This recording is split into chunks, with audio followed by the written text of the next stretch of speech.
안녕하세요. 오늘도 순례의 길에 감사와 행복을 마음껏 누리고 계시지요?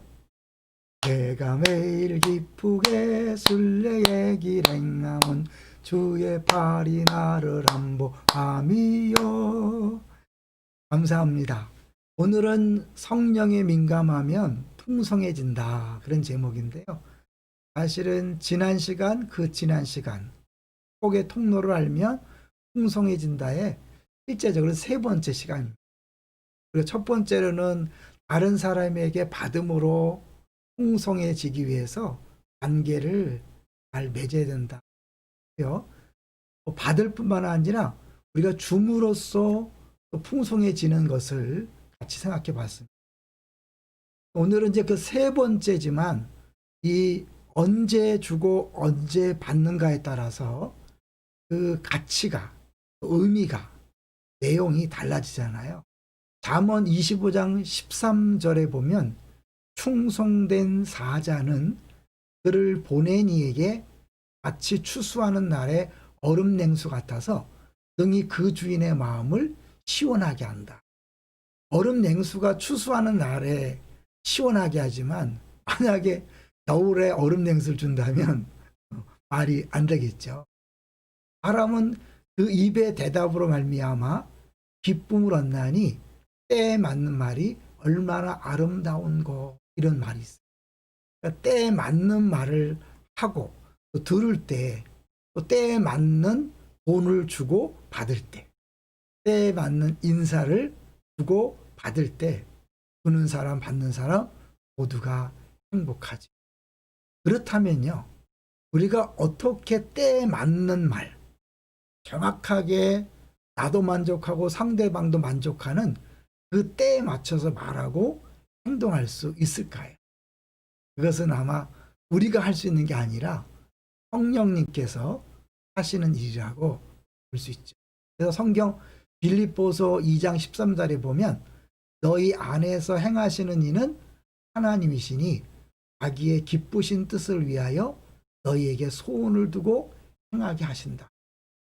양육 받을 때 1, 3단계 때 세 번째 과가 하나님의 음성 듣기잖아요. 오늘 그 얘기를 하는 거예요. 우리가 받으면서 행복하고 주면서 행복한데 그 결정적인 순간에 주고받아야 되는데, 그러기 위해서는 우리가 할 수 없고 성령께서 매 순간순간마다 우리에게 말씀해 줄 때 귀 기울여 듣고 순종하게 되면 주는 사람 받는 사람 모두가 행복할 수 있고 만족할 수 있는 것이죠. 하나님께서 우리에게 구원을 주시고요, 구원의 완성을 위해서 매일 매순간 일하고 계십니다. 우리를 풍성케 하기 위해서 오신 예수님은 나와 우리 주변에 있는 사람들을 풍성케 하시기 위해서 끊임없이 우리에게 말씀하시죠. 여러분 마음속에 전하고 싶은 마음이 들 때 전하는 게 필요합니다. 또 무언가 주고 싶은 마음이 들 때 주는 것이 필요하죠. 다른 때는 별 의미가 없다 하더라도 그 성령님께서 우리 마음속에 감동할 때 딱 주고받으면 주는 사람 받는 사람 모두가 만족하면서 그 가운데 하나님 사랑을 경험해서 풍성함을 누릴 뿐만 아니라 예수 닮아가는 구원의 역사도 있는 것이죠.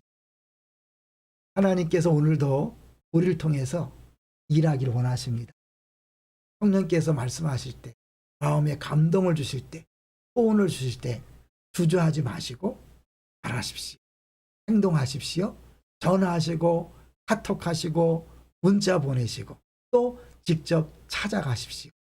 그 한 번의 말 한마디, 한 번의 만남, 한 번의 방문, 한 번의 카톡, 한 번의 편지, 한 번의 전화가 그 사람도 풍성하게 하고 나도 풍성하게 하는 경험을 하게 할 것입니다. 왜냐하면요, 하나님 일하시면 하나님 크기의 은혜와 능력이 나타나기 때문이죠. 할렐루야. 멋진 하루 되시기를 주의 이름으로 축원합니다.